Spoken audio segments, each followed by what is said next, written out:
মালিক বলছে বিপদ আসার আগে তুমি 10টা কাজ করলে আমি মালিক যদিও সিদ্ধান্ত নিয়েছিলাম বিপদ দিব, কিন্তু তোমার 10টা কন্টিনিউ কাজ আমার সিদ্ধান্ত পরিবর্তন করে দিবে, আমি বিপদটা বন্ধ করে দিব। 1 নাম্বার, আল্লাহ বলছেন শুকর, তুমি কৃতজ্ঞতা জ্ঞাপন করো, শুকরিয়া আদায় করো। তা আল্লাহ কোরআনে কি বলছেন, যে মা ইয়াফআলুল্লাহ বিআযাবিকুম ইন শাকারতুম ওয়া আমানতুম। আল্লাহ বলছেন আমি আল্লাহ তোমাদেরকে আযাব দিয়ে কি করব, ঘোষণা কার? আল্লাহ। তাহলে আমি আযাব দিবই কেন তোমাদেরকে? কখনো গরম দিয়ে তোমাদেরকে কষ্ট দেব, কখনো বৃষ্টি দিয়ে তোমাদেরকে আমি কষ্ট দিব, কখনো তুফান সাইক্লোন ভূমিকম্প দিয়ে তোমাদেরকে আতঙ্কিত করব কেন? আল্লাহ আমার তো কোনো এটা ইচ্ছাই নাই। আল্লাহ মা ইয়াফআলুল্লাহ বিআযাবিকুম, আমি কেন তোমাদেরকে আযাব দিব? ইন শাকারতুম ওয়া আমানতুম, তোমরা যদি শুকরিয়া আদায় করো, আমি আল্লাহর কৃতজ্ঞতা প্রকাশ করো, আর যদি ঈমান আনো, আমি আল্লাহর ওয়াদা আমি জীবনে তোমাদেরকে আযাব দিব না।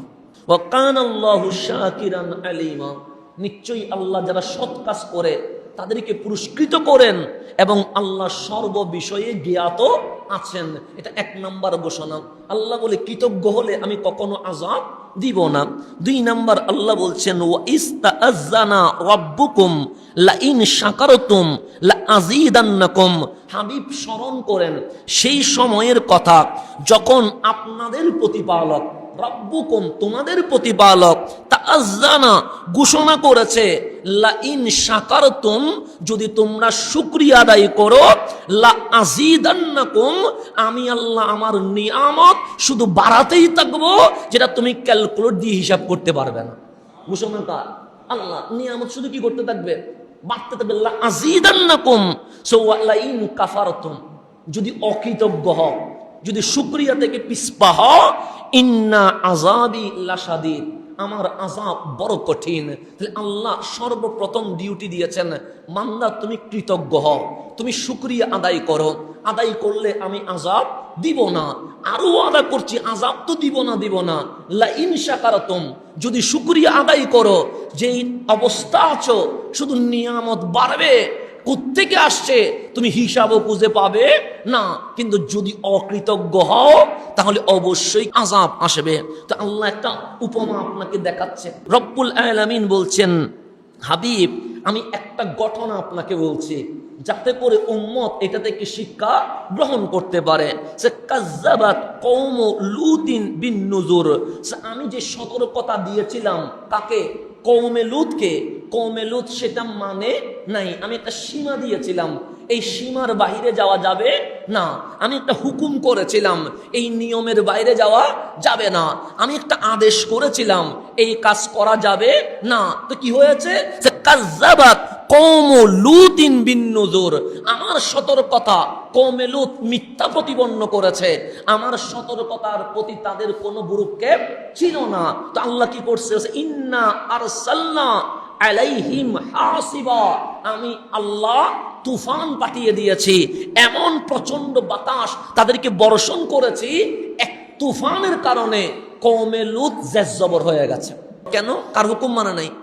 তবে এই কওমে লুতকে যে আল্লাহ আযাব দিচ্ছে, ওই অবস্থায় আল্লাহ একটা পরিবারকে সেভ করে ফেলেছে।